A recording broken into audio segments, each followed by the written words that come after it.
Okay,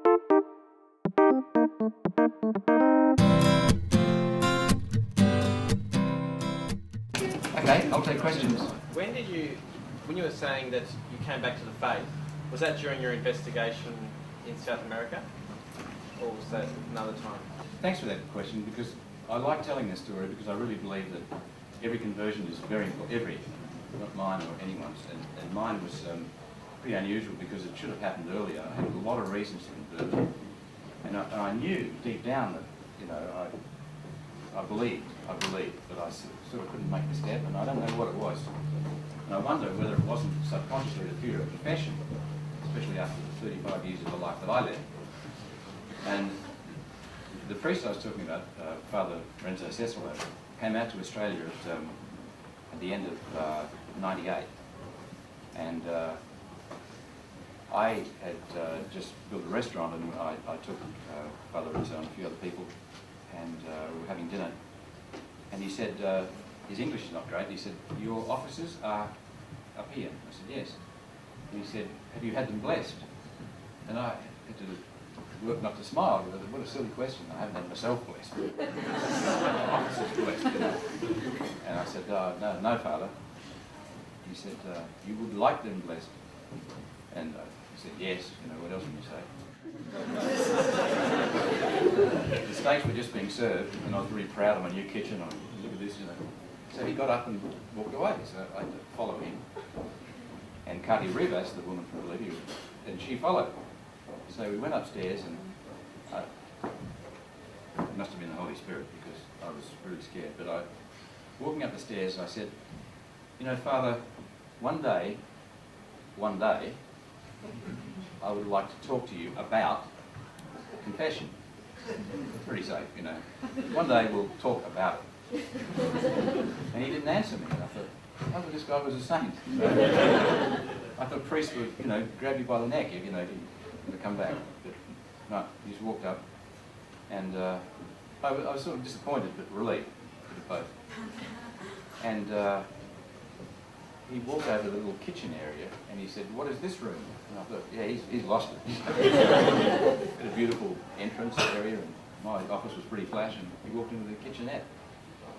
And when I said, "Well, this is just where we make the coffee, Father," and he took me by the arm, and he pulled me in, blessed himself, and started my confession. So about half an hour later, I came out crying and sobbing, feeling about 15 stone lighter. And Katia was leaning over one of the chairs in the foyer and praying. And we waited, and she got up, and I was still crying. And she reached into her dress and pulled out a beautiful prayer card, beautiful picture on the front. It was the prodigal son being hugged by Jesus. And she can't have known. She can't carry a prayer card in a dress for every occasion. I still have that in my travel wallet, and so that's 9 years. It's 9 years old, and it looks exactly as I got it that day. Sorry to make that long answer, but I think it's... Yeah. Mike, what sort of reception did you get from your peers in the media when your conversion was made public? Some were critical. I guess they split into two camps. Those who had an open mind said, "Well, you know, good on you. You know, if that's what you think, even if they didn't agree with me, yeah, go for it." But those who had a prejudice against, you know, believing in God, then you know, it seemed to anger a lot of them, which made me think about people who aggressively don't believe in God. And in fact, I'll name it, not one of my peers, but a good friend of mine, Ron Barassi. It upset him, and I didn't know that it had, because he has views that are against that. And he came to me only last year, and he said, I was on the Andrew Denton show talking about a book that I'm writing, and he said, "You know, I have to tell you," because Ron likes to be upfront about everything, he said, "I have to tell you, Mike, that I don't agree with anything you've written in your book." And I said, "Well, that's impossible, Ron, you can't do that." He said, "Why can't I?" I said, "Because you haven't read it."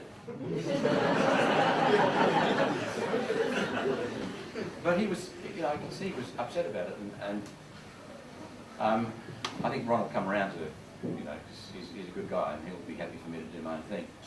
But a lot of people have been quite aggressive about it, and I think that where does this aggression come from? And I've said to people, what is your problem? You don't believe in God? No, I don't. And you're a clown for believing all this stuff. But don't worry about me.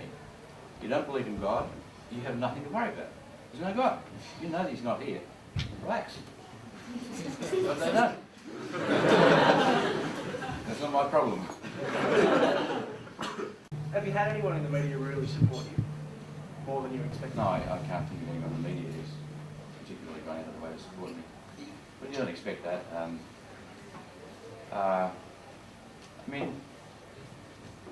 God works His own ways.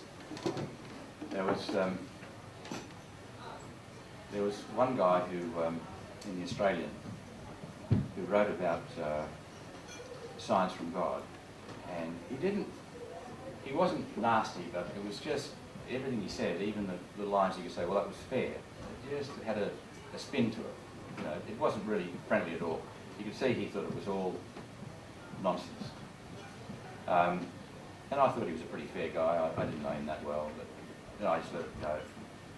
And then a year or two later, he called me and he said he was writing a book on a famous combat cameraman, David Brill, and he said, could I talk to you about this book? I'd like to get your views on David and his times in Vietnam and so on, because he talks a lot about you, because I was the first guy to take him to Vietnam.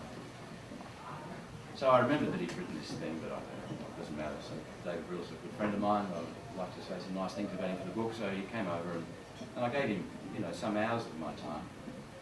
And he was really diligent. He had his questions prepared and so on. When he was leaving, I went up to the front door to say goodbye, and he walked down the path, and he got halfway down and he stopped, looked back and stood there. It was quite an awkward moment, what's happening here? And then he shuffled back a bit. He said, can I say something? And I said, yes. He said, do you remember that story I wrote about signs from God? Landed in Los Angeles.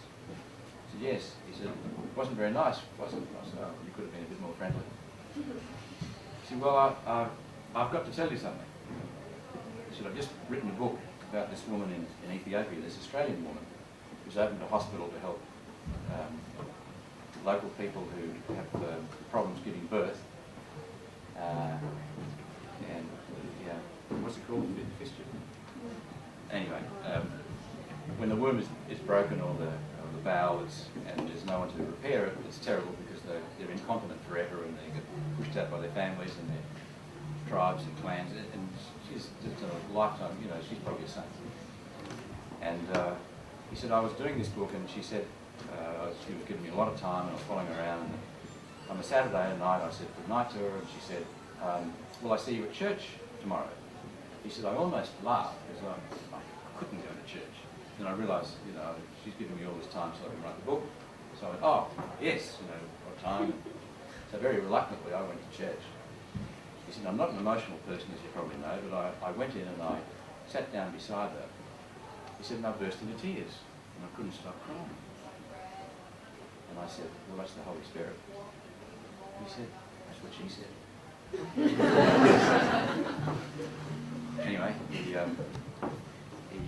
was then christened into, I can't remember what church it was not a Catholic church, but it was a Christian church.